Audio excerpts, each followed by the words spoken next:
এটা হচ্ছে আমাদের ছাগলের বাচ্চা, এর নাম হলো মন্টু। তাকে দেখতে পাচ্ছেন আমি শিকারি করে ফেলছি। তাকে আমি কোলে যেভাবে রাখি সেভাবে থাকে। সে আমার সাথে ভাত খায়, আমার সাথে ঘুমায়, আমার সাথে শোয়, এবং কি আমার সাথে গোসলও করে। তাকে আমরা নিয়মিত গোসল করাই। ওই যে দূরে দেখতে পাচ্ছেন ঘাস, সেখান থেকে ঘাস এনে আমি মন্টুকে প্রতিদিন খাওয়াই। সে আমার অনেকটা বন্ধুর মতো হয়ে গেছে। তো সে যখন বড় হবে তারও বাচ্চা হবে। দেখতে পাচ্ছেন এটা একটা মানে মেয়ে ছাগল।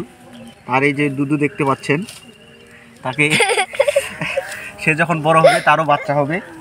তার বাচ্চাকেও আমরা এভাবে শিকারি করব। দেখতে পাচ্ছেন আমার সাথে ছাগলটা কীরকম শিকারি হয়ে আছে। তাকে আমি যেভাবে রাখি সেভাবে থাকে। আমি যদি এখানে তাকে ঘুম পাড়ায় রাখি, সে ঘুম পাড়ায় থাকবে। দেখবেন একটা, এই যে দেখেন আমি এখানে তাকে ঘুম পাড়ায় এইভাবে রাখবো, সে থাকবে। এই যে দেখেন সে নিচে ঘুম পাড়তে চায় না, আমার কোলে এসে ঘুম পাড়তে চায়। এই যে আমার কোলে যদি রাখি সে থাকবে। এই যে দেখেন কত সুন্দর হয়ে আছে। তার নাম আমরা মন্টু দিয়েছি। তার নাম আর কী দেওয়া যায় আপনারা জানাতে পারেন। তার দেখেন শিংগুলো এখনও উঠে নাই, শিংগুলো ছোট ছোট এখনও শিংগুলো ঠিকমতো উঠে নাই।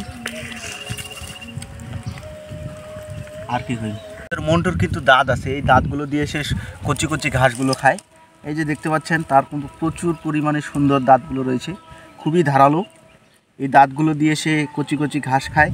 তাকে আমরা ভাত খাওয়াই, ভাতের সাথে এই যে চালের যে পানিটা আছে, মার পানি, এটাকেও খাওয়াই।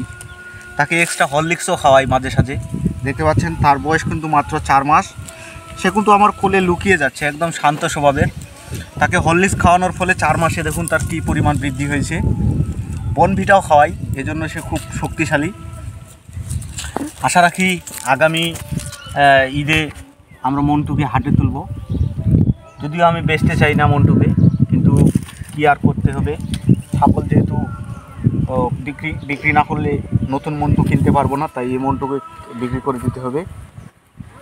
মন্টু তুমি ভালো থাকো।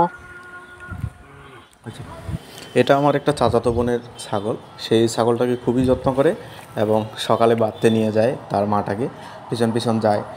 ভাত খাওয়ার সময় একটু ভাত খাওয়ায়, এইভাবে গাছের পাতা খাওয়ায়। তো তার সাথে একটা মিল হয়ে গেছে, যার জন্য ছাগলটা তার কথা শুনে। দেখতে পাচ্ছেন কতটুকু আদর যত্নে ছাগলটাকে সে রেখেছে।